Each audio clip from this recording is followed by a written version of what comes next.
পদ্মা সেতু বাংলাদেশের ইতিহাসে যোগাযোগ ব্যবস্থায় একটা নতুন মাত্রা তৈরি করেছিল পদ্মা সেতু।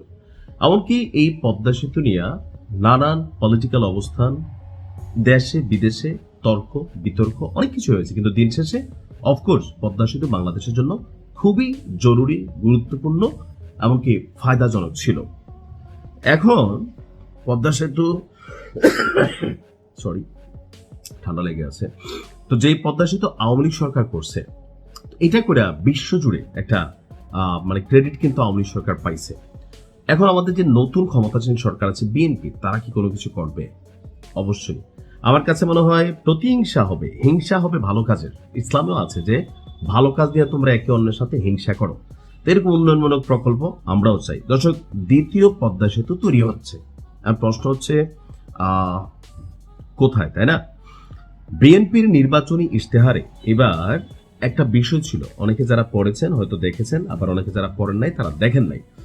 বিএনপির নির্বাচনী ইশতেহারের ভিতরে একটা বিষয় ছিল যে দেশের যোগাযোগ খাতে তারা একটা বৈপ্লবিক পরিবর্তন আনবে, এমনকি এটার জন্য একটা রোডম্যাপও তারা তৈরি করেছিল। তো যেহেতু বিএনপি ক্ষমতায় আসছে, সরকারে বসেছে, এখন সেই রোডম্যাপকে বাস্তবায়ন করার সময়। তারেক রহমান বলছিলেন আমাদের প্রধানমন্ত্রী যে আই হ্যাভ এ প্ল্যান।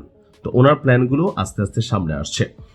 মহাপরিকল্পনার আওতায় পাটুরিয়া দৌলতদিয়া এই প্রান্তে তৈরি হতে যাচ্ছে দেশের দ্বিতীয় পদ্মা সেতু। অর্থাৎ যারা পাটুরিয়া এবং দৌলতদিয়া রোডে যাতায়াত করেন, আপনারা আরেকটি পদ্মা সেতু যাত্রায় আপনারা পেতে যাচ্ছেন। তৈরি হবে দ্বিতীয় যমুনা সেতু, অর্থাৎ যমুনা সেতু একটা তৈরি হবে, এবং দেশের অর্থনীতির চাকা আরো সচল করতে নির্মিত হবে ঢাকা চট্টগ্রাম এক্সপ্রেসওয়ে। প্রত্যেকটা প্রকল্প মেগা প্রজেক্ট, এগুলো অনেক টাকা পয়সা খরচের প্রজেক্ট, বাট হয়ে গেলে পুরো বাংলাদেশের জন্য যোগাযোগ ব্যবস্থায় আসলে একটা আমূল পরিবর্তন আসবে।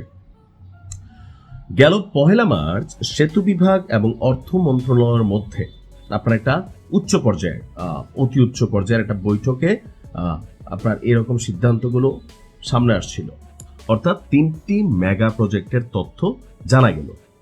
2026-27 যেই অর্থ বছরের বাজেট আসবে, সেই বাজেটে আপনার বাজেট প্রাক্কলন এবং পরবর্তী 2টি অর্থ বছরের সম্ভাব্য ব্যয়ের মধ্যে আপনার যে বৈঠক হয়েছিল, এগুলোর মধ্যে এই বৃহৎ প্রকল্পগুলোর নির্মাণের সময়সীমা এবং রূপরেখা নিয়ে আলোচনা করা হয়। সেতু বিভাগের মাস্টার প্ল্যান অনুযায়ী 2032 সালের মধ্যে, তাহলে এটা বিএনপি সরকারের মধ্যে আপনার পড়বে না। এটা পরবর্তী সরকার যদি বিএনপি আসে তার উদ্বোধন করার সুযোগ পাবে, অথবা যেই সরকার আসে। দ্বিতীয় পদ্মা সেতু নির্মাণের পরিকল্পনা হচ্ছে 2032 সালের মধ্যে। এখন যদি আগে হয় তাহলে ফাইন। তো এটার দীর্ঘ কতটুকু রাস্তাটার পরিমাণ হবে বা সেতুটা 4.9 কিলোমিটার দীর্ঘ, এবং এই প্রস্তাবিত বহুমুখী সেতুটি পাটুরিয়া ও গোয়ালগন্দকে যুক্ত করবে এবং জাতীয় মহাসড়ক N5 ও N7 এর সঙ্গে সরাসরি সংযোগ স্থাপন করবে। অর্থাৎ বিশাল মেগা প্রজেক্ট। সেতুটি নির্মিত হলে রাজধানী ঢাকার সঙ্গে দেশের পশ্চিম এবং দক্ষিণ পশ্চিমাঞ্চলের দূরত্ব কমে আসবে। পাশাপাশি স্থলবন্দর, বেনাপোল, দর্শনা, এখানে আরো অনেক কিছু তৈরি হচ্ছে। তো বলা হচ্ছে দ্বিতীয় পদ্মা সেতু নির্মাণ হচ্ছে বর্তমান নির্বাচনী সরকারের, বিএনপি সরকারের নির্বাচনী অঙ্গীকার, এবং এই সেতু নির্মাণের বিষয়ে প্রাইমারি সমীক্ষাও শুরু হয়ে গেছে। যদিও আগের একটি স্টাডি রয়েছে, তবুও এখানে নতুন করে স্টাডি করতে হচ্ছে, আর এটা চূড়ান্ত হবে। অন্যদিকে এই সেতুটি লাভজনক হবে। তো মোটামুটি খারাপ না। আমার মনে হয় যে মেগা প্রকল্প ভালো, তবে মেগা প্রকল্প অনেক দুর্নীতি হয়, আবার এগুলার ব্যয়ভার পরবর্তী সময় কয়েক ধাপে বেড়ে যায়। বাট হোপসো আমরা পরিবর্তিত বাংলাদেশে দুর্নীতির বেড়াজাল থেকে বের হয়ে দ্বিতীয় পদ্মা সেতু ইনশাল্লাহ যেন দেখে মরতে পারি, দোয়া করি আর কি।